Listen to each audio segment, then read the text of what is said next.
The Gators now with a 1st and 10.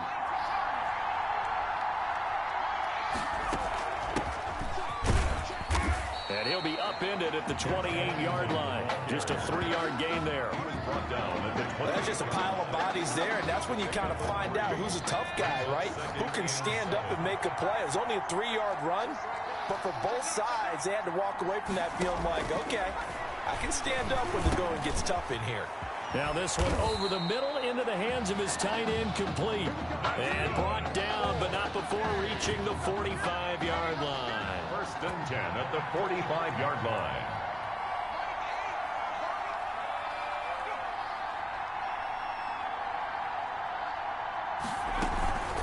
Here's Ellington.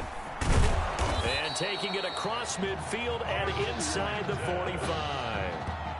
A nice pick up there, 10 yards, and it'll move the sticks. So on the other side of the field now, it's 1st and 10 as they've got things rolling on this drive. Now a fake on the give here as they try the run-pass option. Only a yard on the keeper, and it'll be 2nd down. You know, it's not just all athleticism from defensive linemen. Let's give them a little credit for their football intelligence as well. Read and react by them, understood the play call, and stacked it up and stuffed the run. And he takes it down to the 40 with a pickup of 4. 4 yards the gain, and it'll bring up a 3rd down. Brings up 3rd and 6. Out of the gun, it's White, and that is incomplete. Well, they've got man coverage on the outside, and my scouting report on these DBs tells me that they love to take matters in their own hands. They want man coverage, not zone, and there was good coverage there that forced the incompletion. And the punt team on now as this one's sent away. Accelerating, and off he goes. And he will take this in for a Clemson touchdown. When you got a guy that fast back there to receive punts, that's a nightmare for the guy game planning, the special teams coach. It's also a nightmare for the punter. Sometimes they get so nervous that they mishit the ball and kick it right to him. Extra point splits the uprights, and that'll make the score 14-0.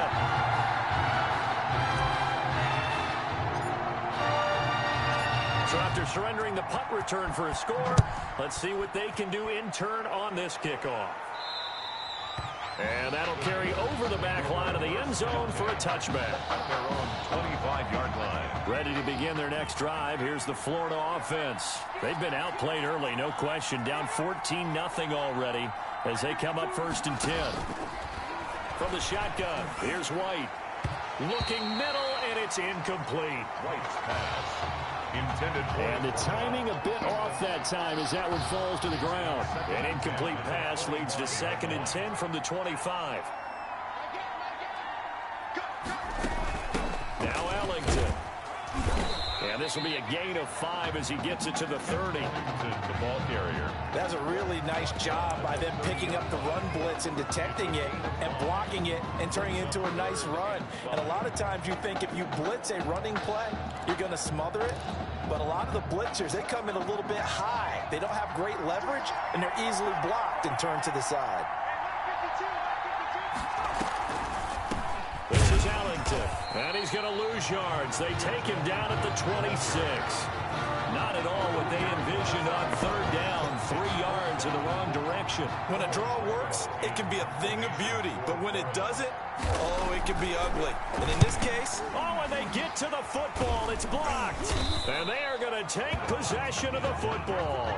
Makes the score. The Clemson. So much for pinning him really deep. Short punt could have pinned him inside the 10. Now great field position the other way. It's never good when you're punting the ball and your eyes see the ball go back behind you. No. However form, whether it's over your head or to the side, never good. Now it becomes a race to get to the football so they don't pick it up and take it all the way. It's a pickup of 4, and it'll bring up 2nd down. 4 yards on the pickup. 2nd and 6. On the carry, it's Jewell. And he will take this in for a Clemson touchdown.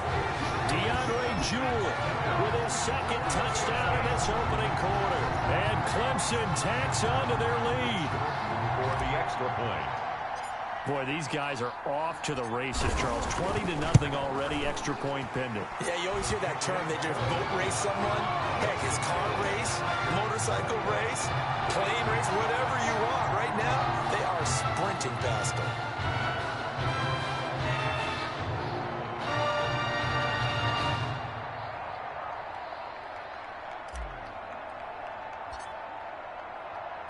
So after the touchdown, Clemson back out there to kick this thing away. And this will not be returnable. It's out of the back of the end zone for a touchback. 25-yard line.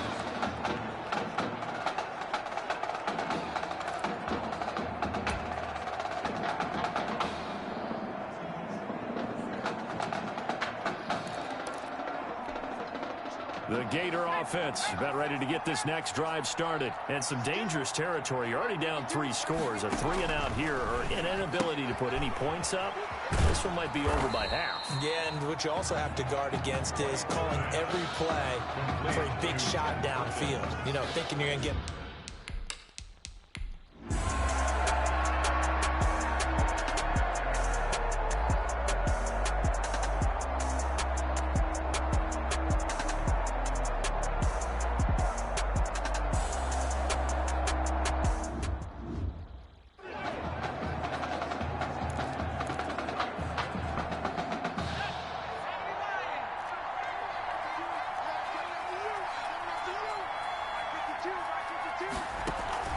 The play fake, now White. He's going to go deep for Beasley. And it's incomplete. Took a shot, couldn't connect. Incomplete. We've seen that the deep ball's been a part of their game plan all afternoon, but they've had trouble hooking up on it, unable to successfully find the end zone over the top.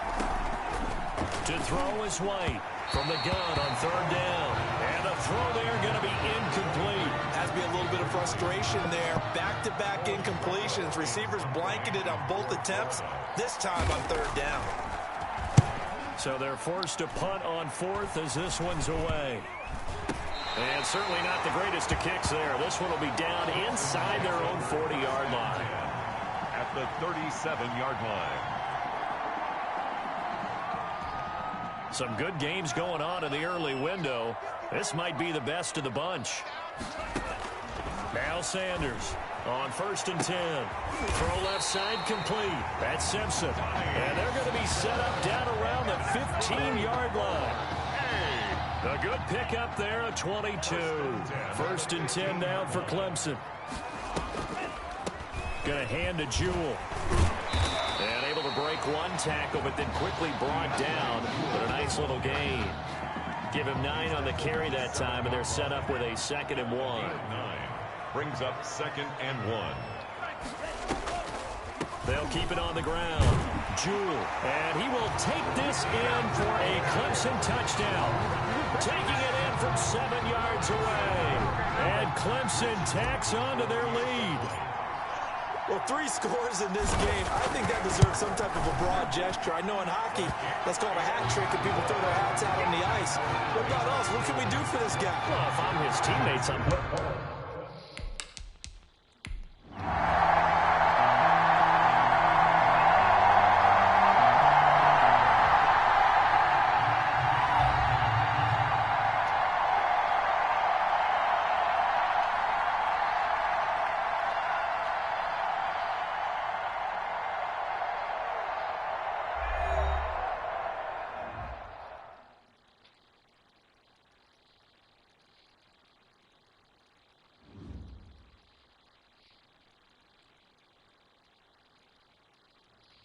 So things got off to a solid start. But after several weeks, you and Tom... Wake up. What are these dishes doing at my feet? Because it's time for you to start cleaning up your crap. These dishes have been lying in the sink for almost 2 weeks. I mean, look at this place. It's a disaster. You're leaving everything laying around. It's ridiculous. Who crawled up your butt and died? You. Gross. Hey, get up, man. I want to watch some TV. You've been laying out here all morning. What's got you two all riled up? Just turn up the volume, would you? The Heartbreak Kids have gone from sensational dynamic duo to a sudden two-headed monster. And boy, this is an ugly one. Hey, I thought I played pretty good out there. This team still has not found its identity, and I know that Coach O'Brien claims that his two-quarterback system is matchup-based, but I gotta tell you, it sure looks like he still doesn't have a clue what's going on. As Coach Madden famously once said, if you've got two quarterbacks, you've got none. And right now, I gotta tell you, man, Coach O'Brien's indecisiveness with the most important position on the team is only gonna lead to problems on the field. The answer is simple. Just start me. That would make the situation worse. I mean, the team plays better when I'm on the field. Everybody knows that. If I could just get into a rhythm, I'd be fine. Last thing I need is to be worrying about you breathing down my neck if I make one mistake. Well, you better believe it that I'll be there when you do. Okay, I see what's going on here, guys. I don't know what made you follow me here and try to win back your old position. I mean, you could have just kept the Heartbreak Kids going, or you could have went your own route on another team, but you decided to what? Come here and punish me? Is that it? What are you talking about? You're the one who showed up and stole what was mine in the first place, okay? I'm supposed to be Batman, you're Robin. This whole thing again? Are you dumb? Yeah, I didn't take anything from you. Your body took it from you.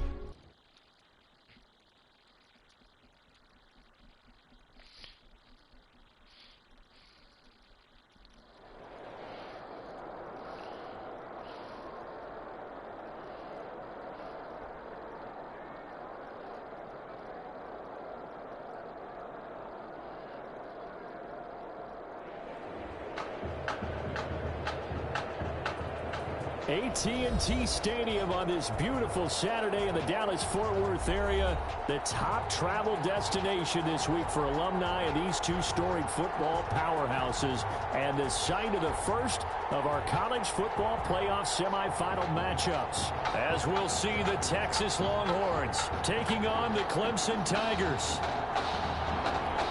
for the right to play for a national championship next Monday night in Santa Clara. We are underway from Arlington in the national playoff semifinal. Now a crease here as he's past the 30. Clemson takes over first and 10 at their own 38-yard line. So here's a first and 10 at the 38.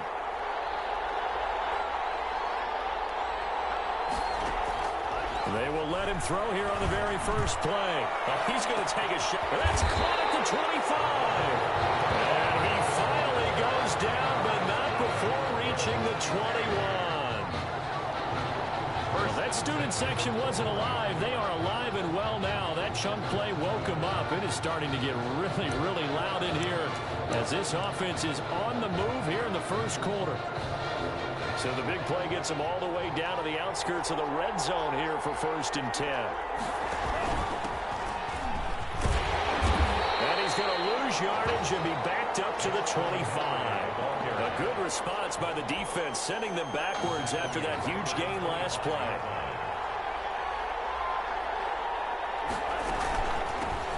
On second down now.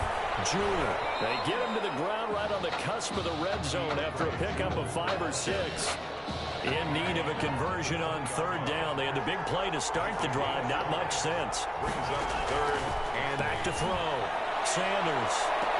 Looking end zone, but it's incomplete. There is something to a game plan with trying to keep a defense honest with a guy with that type of speed. You do so. Send him deep. Try and throw some air under it.